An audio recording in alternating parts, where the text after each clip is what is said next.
Have you ever seen these things? These strange, giant white domes that just appear in the middle of nowhere? For decades, they dotted landscapes all over the world. The official story was one thing, but people had a nickname for them. Today, we're digging into the truth behind the cauliflower fields and decoding a program called ECHELON. Right, so let's start there. With that nickname, cauliflowers? It's kind of funny, but it hides a massive question. What exactly was being cultivated inside these strange structures? What were they really growing in these high-tech fields? Okay, to really get this, we've got to jump back in time. Before 2013, back when one of the biggest surveillance programs on the planet was really just a whisper, a rumor that just wouldn't die. So all through the 90s, you had these persistent stories coming from investigative journalists, from whistleblowers. They all talked about this thing called ECHELON. They claimed it was this huge automated spying network run by the Five Eyes countries. You know, the US, the UK, Canada, Australia, and New Zealand. The whole point, they said, was to just suck up communications from all over the world. But here's the thing. Whenever anyone asked officials about it, the answer was always the same. Nope, doesn't exist. It's just a crazy conspiracy theory. For decades, that was the line. They painted it as paranoia, leaving this massive secret hiding right out in the open. And then 2013 happened. Suddenly, those whispers became an absolute roar.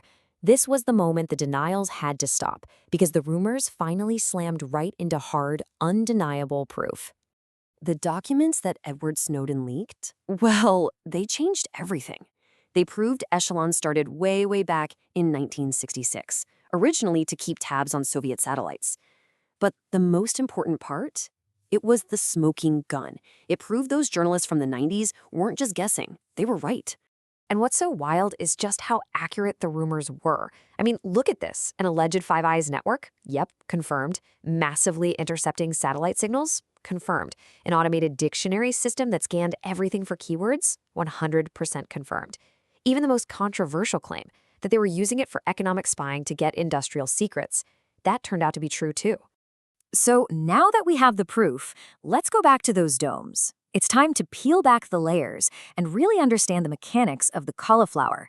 Okay, so the official name for these things is a radome, short for radar dome. Now on paper, its job is pretty simple. It's a weatherproof shell to protect the big satellite dish inside. But it had another much more important job: to hide what that dish was doing. See, if you can't see which way the dish is pointing, you have no idea which satellite it's spying on.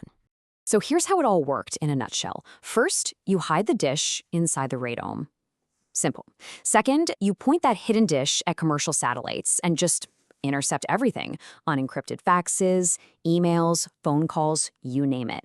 And third, you feed all that raw data into these incredibly powerful computers that use those ECHELON dictionaries to automatically flag anything with a specific keyword or target. And thanks to the Snowden files, we actually have the code names for this stuff. The whole operation fell under something called FORNSAT. That's just short for Foreign Satellite Collection. A key program doing the work was called Steeplechase. And get this, they weren't just looking for keywords, they were looking for selectors, things like a specific email address, a phone number, or a fax number.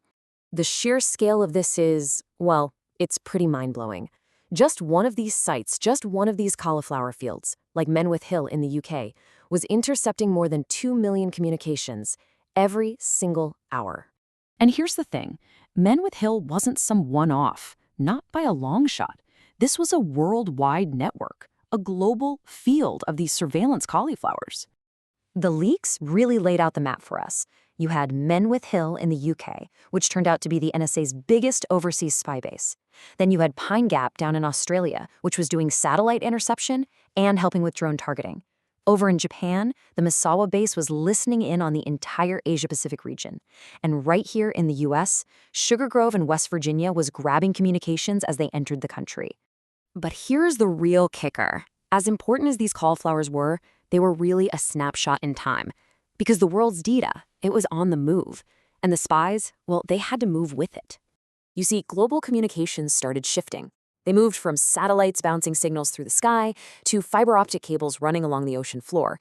And so the surveillance shifted too. The programs changed from FORNSAT and Steeplechase to new ones like Tempora and Prism. But the method, the core idea that ECHELON pioneered of just collecting everything automatically and filtering it, that became the blueprint for everything that came next. So what's the bottom line here? The Snowden leaks did more than just prove that the conspiracy theories were real. They showed that those rumors from the 90s were actually an underestimate. The truth was bigger and more invasive than most people imagined. ECHELON was basically the grandfather of modern mass surveillance.